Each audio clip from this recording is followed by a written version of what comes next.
Welcome to Dependable Flame, where we explore vintage petrol lighters, ashtrays, tobacconiana, and other useful mechanisms. Make yourself at home.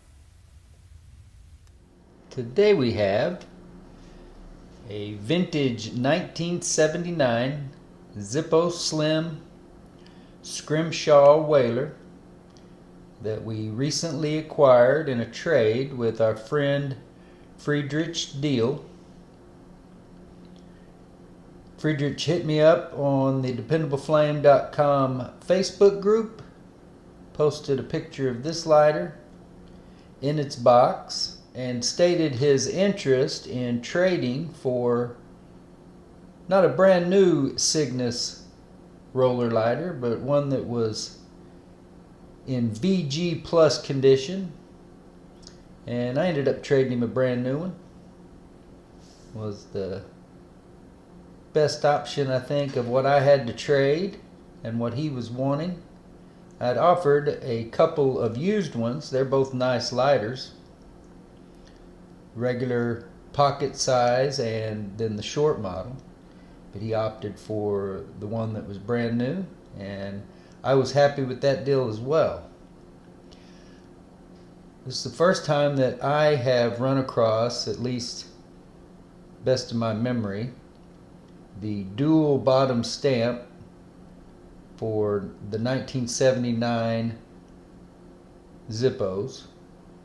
The 2 forward slash on the left side, 1 on the right.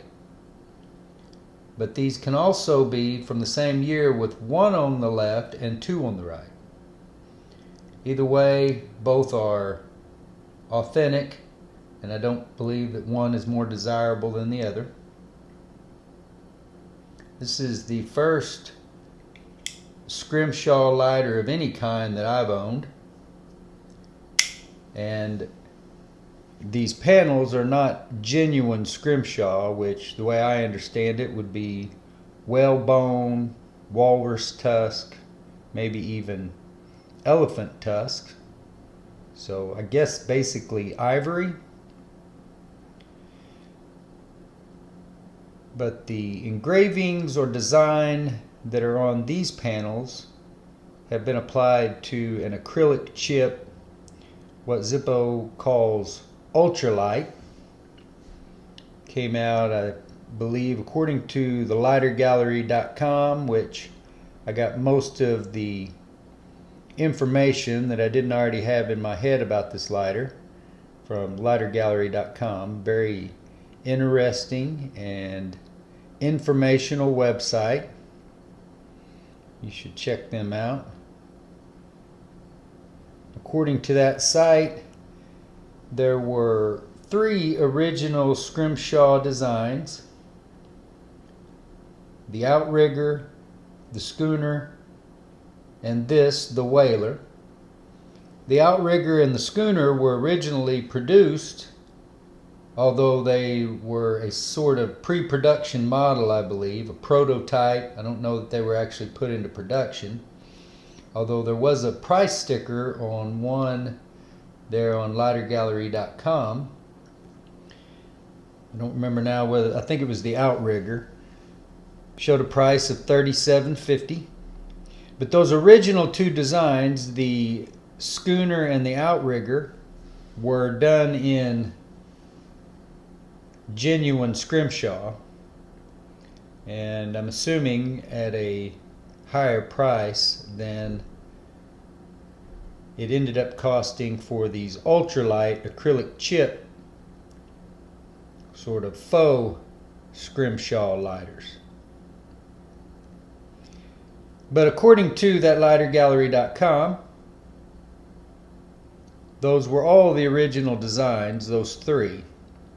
It just so happened that the whaler, which is this lighter, was not produced on the authentic Scrimshaw material, and also not on full-size lighter, but in 1978 and 79 began with this design on the slim Zippo only.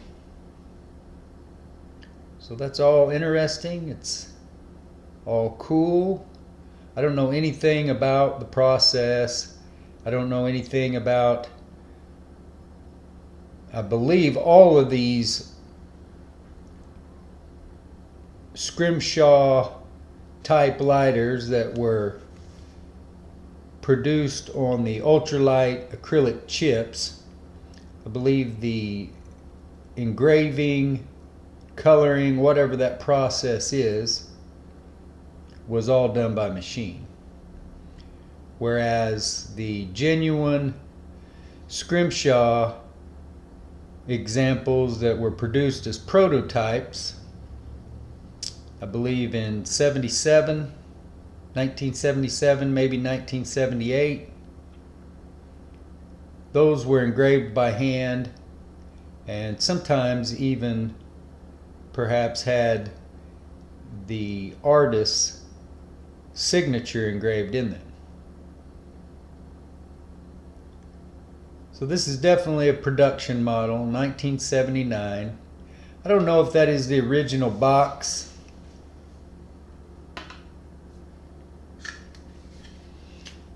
The tan or yellowish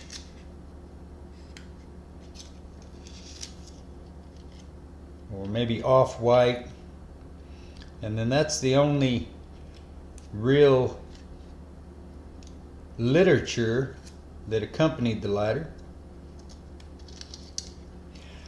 I don't think that Friedrich stated whether or not the lighter was new. It looked new to me, only dust, discoloration, and other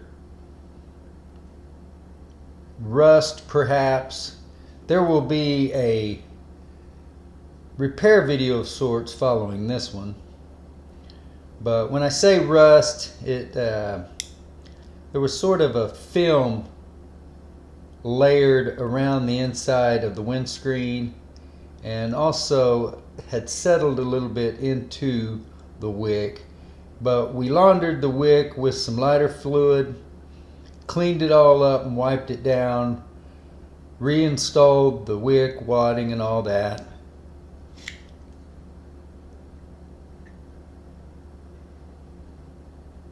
See some scratches, scuffs from where the lighter has gone in and out,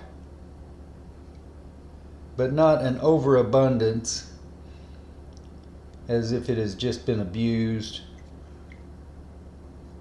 or slid in and out without consequence.